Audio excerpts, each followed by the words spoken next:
Tonight on NewsWatch, between Iran's nuclear program and peace talks with Palestine, 2014 could be a pivotal year for Israel.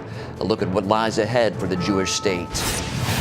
Plus, winter weather threatening millions. We'll show you the areas that could get hit the hardest. And this new year, we'll show you why some bad habits stick and others don't. All this and more tonight on NewsWatch.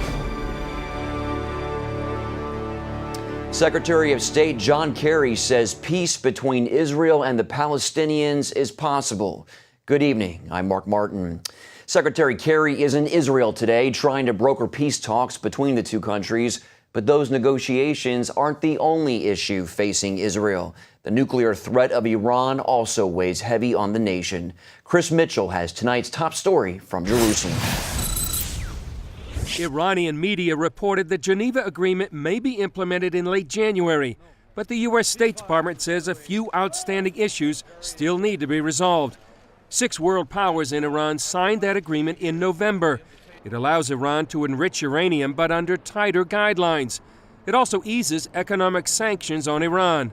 Whenever the agreement is implemented, some, like former Israeli ambassador to the UN Dori Gold, believe the Geneva deal is flawed. What the Iranians want to do is undermine the sanctions as much as possible. So when they go into future negotiations with the U.S. and the P5+1 in general, there will be no leverage on the American side to extract concessions from Iran.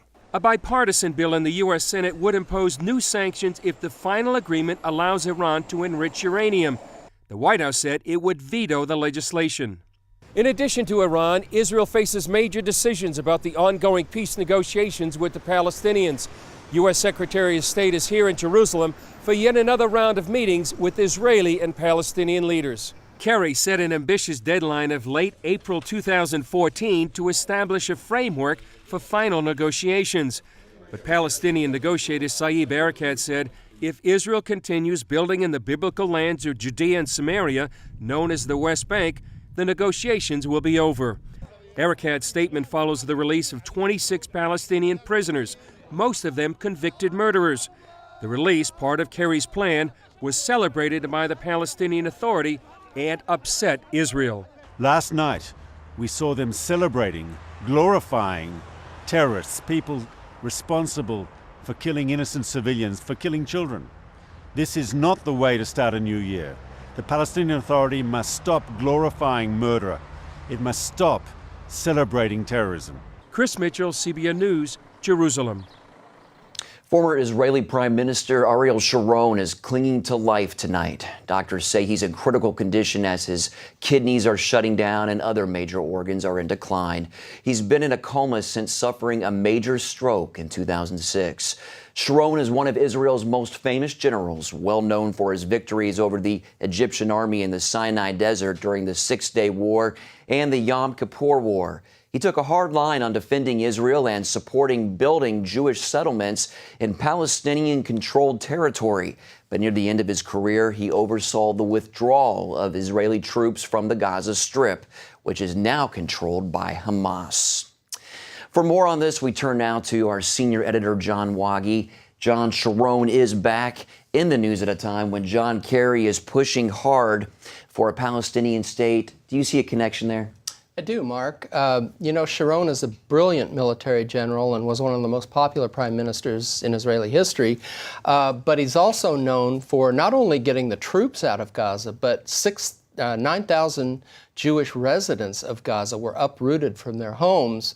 And Sharon called it a sacrifice for peace that the country had to make. What he didn't get to see because of his coma was the thousands of rockets that rained down on Israel from Gaza after they pulled out. So they didn't get peace for the concession of land.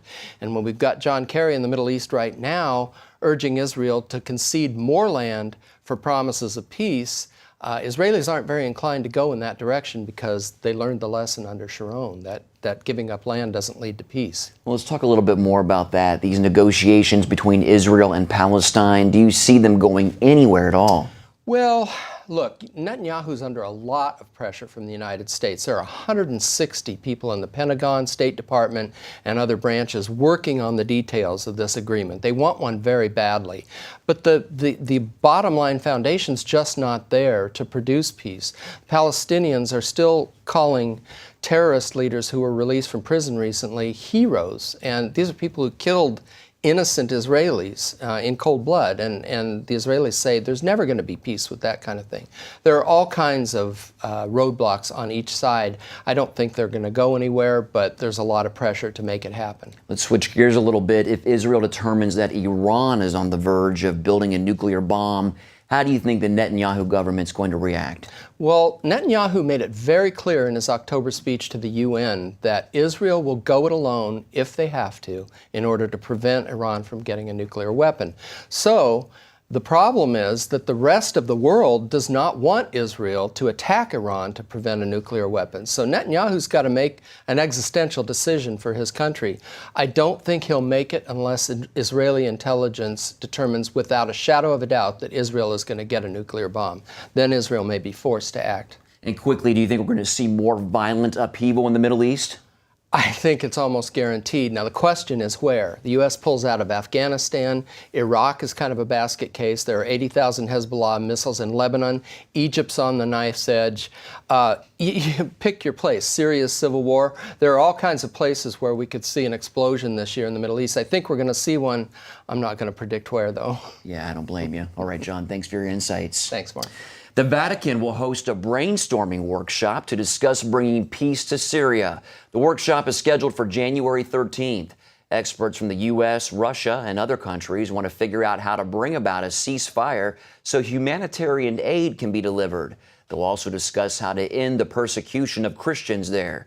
Christians are concerned they're being targeted by Islamic extremists who want to oust President Bashar Assad.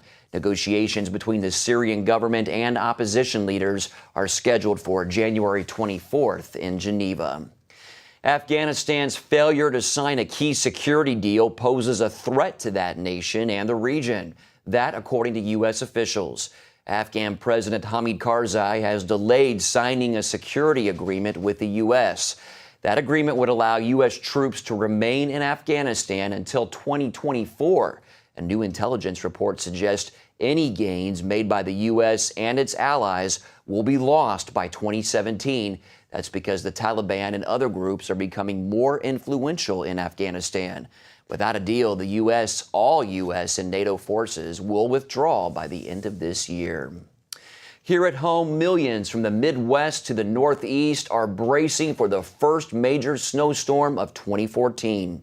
The system is bringing with it tons of snow, record low temperatures, and dangerous driving conditions. Caitlin Burke reports. From the Midwest to the Northeast, people are starting off the new year thinking about snow. Forecasters say 22 states from Kansas to New England are in the path of a massive winter storm. I just hope that it won't be as bad as they say. Nearly a foot has already fallen in Chicago, and more is on the way. I'm not driving today. I'm taking the train. It just keeps piling up and it just has not stopped. It's horrible. I guess it's Chicago weather typical. Slippery conditions are causing trouble for drivers across the Midwest. Well, I know people get tired of us saying to slow down, but that's the best thing you can do. And air travel isn't much better. More than 1,100 flights have been canceled and 2,300 delayed. Now that storm system is moving east. In places like Boston, blizzard-like conditions are expected overnight, bringing as much as 2 feet of snow. I've been through this before, and I will get through the storm, and Public Works is ready to do their work. Shelters in Connecticut are gearing up to help the homeless. There's been instances where people have frozen to death outside, sleeping on the park benches, and the temperature just too unbearable for them. In New York, salt trucks are expected to work 16-hour shifts just to keep up with all the snow predicted. And forecasters warn that behind the snow comes a blast of cold. In some areas, temperatures dropping below zero. Caitlin Burke, CBN News. With a new year comes new laws. Some 40,000 policies have gone into effect in 2014, from limiting drones in Illinois to tighter gun control in Connecticut and California. Most of the new laws are at state and local levels. But one federal law could change the way you light your house. The federal government is now banning the production of all incandescent light bulbs. The move is aimed at promoting more so-called energy-efficient alternatives. It is now legal to buy marijuana for recreational purposes in Colorado. At least 24 pot shops opened in 8 towns on January 1st, with thousands of people flocking to buy the drug. Heather Sells reports. It is the world's first fully legal marijuana industry. No doctor's note required. And despite freezing temperatures, hundreds of people stood in line Wednesday to test the nation's first legal recreational pot shops. I've been waiting 42 years for freedom. Sold my house a couple months ago to prepare to move to Colorado. We drove 17 hours to get here. We want to be the Costco of marijuana. Legalization opponents fear that retail pot will endanger public health. Counselors and physicians say addiction is a serious issue for many young people. Some people think that marijuana is just psychologically addictive, not physically addictive. It's just a soft drug, something like that. But I can tell you from personal experience that these kids who come to see us are dropping out of life. Although the legal sales are limited to adults over 21, many fear the drug will be more widely available to teens, lending to greater illegal use. Even though the new rules are underway in Colorado, authorities are warning buyers that bringing marijuana across state lines is against federal law. Colorado's retail experiment is crucial to determine whether pot can be sold like alcohol or whether major modifications are needed. Washington State has also legalized recreational pot and will face the same restrictions when its retail shops start operating in late spring. Heather Sells, CBN News. Coming up, a look at how one group is attracting kids to the Bible using a new app.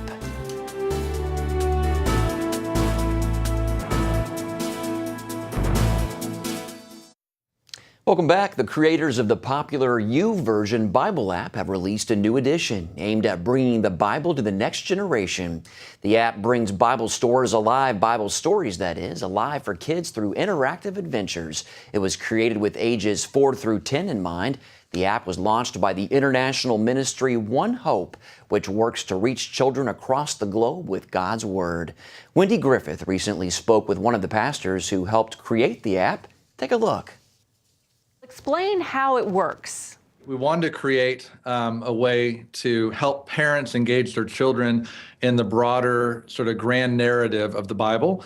And so we put together an app from the ground up that we designed to really be designed for a 4 to 10-year-old to experience. So it has the ability for kids to hear Bible stories, to read Bible stories, and to also interact with the story. There's various kind of gaming type elements that give them achievements for finding various objects and completing it. But at the end of the day, what we really want them to do is be able to see the bigger story of Scripture and not just individual stories. And so it starts with 6 stories that will grow and expand to 40 in total when we fully finish and complete the app. But we wanted to get it in the hands of people right now so we could begin to get feedback and make it better. Well, you mentioned you're already getting some great feedback and some testimonies from people and families that have been using the Bible app for kids. Tell us about it. You know, a lot of the feedback we get ranges from parents saying that they're having to fight their kids to get their phones back, but not because they're playing Minecraft or the latest game, but because they're actually using the Bible app for kids, which is the type of feedback we love to hear. Had a father who mentioned that he walked in on his child who was engaging in the story about the cross, and his child was teared up when he was hearing about how Jesus was killed on the cross, and just what that meant to that father, because he's like, I could say that story, I could tell that story, but for his child to be able to experience it in the app was just so incredibly meaningful and powerful for him. And so it's really been a wide range of stories, but the bottom line is that parents are telling us their kids love it and that they're using it, and that's the type of response that we were hoping for, was that we could make it so the Bible is something that kids were really looking forward to learning about, engaging in, and spending time with. How can folks get the apps? It's really easy. To get the Bible app for kids, people can simply go to bible.com/kids from any mobile device, smartphone, or tablet, and it will redirect you to the right place to get it. It's completely free. And if you want to get the Bible app, which is designed for adults, you can go to bible.com/app and get that. Both are free, and both will help both parents and children engage in the Bible. Pastor Bobby Gruenwald, thanks so much for your time. Great to see you. Thank you. Yeah, important idea there. In other news, the Boy Scouts of America are kicking off their new policy allowing openly gay scouts. The organization made that decision last May, but it just took effect in the new year. The ban on gay adult leaders remains intact. Meanwhile, Christians unsettled by the new policy are offering two alternatives. Trail Life USA is just getting started with 425 troops pre-chartered. The Royal Rangers program is another alternative. The Assemblies of God has offered that option for more than 50 years. Up next, CBN News looks at how people can work to break bad habits.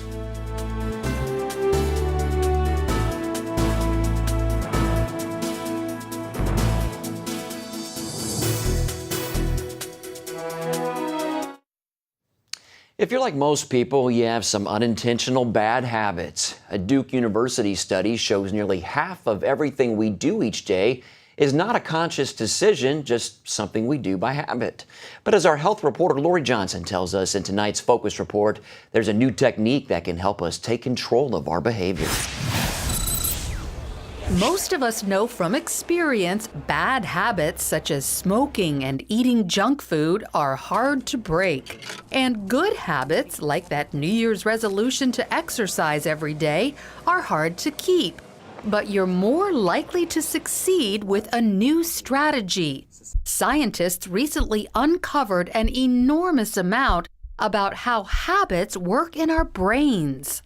Everything we know about the science of habits indicates that any habit can be changed. In his book, The Power of Habit, Charles Duhigg points out each habit contains 3 parts. First, a cue, which automatically triggers us to start. Then comes the routine, which is the behavior itself, followed by the reward, which is what we crave and is the key to our brain remembering that routine in the future. And everyone from Aristotle to Oprah talks about changing habits, and for years they focused on the routine, on the behavior. But what we've learned is that it's really the cues and the rewards that shape how habits function. And that's how you can change habits, by diagnosing and paying attention to these cues and rewards. Charles used himself as an example. In his job at the New York Times, he wanted to break his bad habit of eating a cookie in the company cafeteria every afternoon. So that's the routine. First, he identified the cue, which is always one of 5 things: time of day, a certain place, presence of other people, a particular emotion, or something you just did. And so every day when I had a cookie urge, I would write down those 5 things. Where am I sitting? What am I doing? And I realized pretty soon that the cue was a certain time of day. It always hit between 3:15 and 3:45. Then he experimented to diagnose the reward. Did it satisfy hunger? No, because after eating a filling apple, he still craved a cookie. Was it getting a break from work?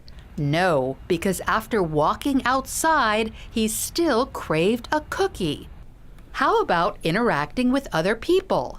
Bingo, because when he socialized, even without food, he felt content. The cookie had essentially become an excuse for talking to other people. So once I recognized that, once I knew that the cue was a certain time of day, and the reward was the social experience, I could reshape the behavior, the routine.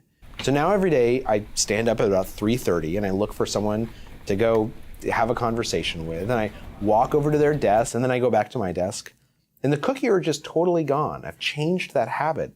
Let's say you want to break your habit of smoking a cigarette every night, and you figured out your cue is finishing dinner, and your reward is feeling relaxed. Now you need to find a better routine that delivers the same reward, such as taking a bath. But what if instead of changing a habit, you'd like to start a brand new one, like daily exercise?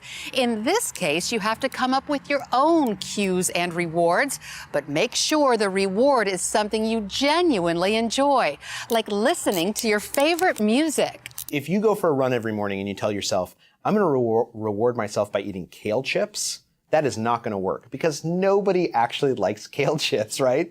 On the other hand, there was a study that was done in Germany where they told people, go running in the morning, start an exercise routine, and when you get back to your house, eat a small piece of chocolate. Now, this is counterintuitive, right? Because nobody exercises to eat more chocolate. And yet it worked. Because chocolate is a reward that people actually enjoy. So by understanding our habits are simply cues, followed by a routine, then a reward, we can control our behavior. And as a bonus, the longer we stick with a habit, the easier it becomes. Great advice for the new year. Well, up next, bringing in the new year with a plunge. See the brave volunteers who took a dip in a frigid river for a good cause. For some, the best way to ring in the new year is with an icy cold swim. Not me. People from around the world gathered in Pennsylvania to take a dip in the Susquehanna River for this year's Penguin Plunge. Swimmers ranging in age from 8 to 80 braved the cold temperatures, all for the sake of charity. Volunteers who took the plunge raised thousands of dollars for the Humane Society. The money goes toward finding homes for hundreds of animals in need. Plungers who brave the elements say, even though it's cold, the good cause makes it worth it. The river or jump in the lake, but first we have to break the ice. It's for a good cause, and I don't like really care if I get cold. I do it because I love animals, and I'm not old enough to volunteer at the Humane Society, so this is a good way for me to help out. This is 15-year-old Devin's fifth plunge. She has raised over $20,000 over the years. She says she's looking forward to helping animals find a home. Well, good cause, but I don't think I'd want to do that for That's all for this edition of NewsWatch. Remember, you can email us your comments and questions at newswatch@cbn.com. Hope you'll join us next time. Happy New Year.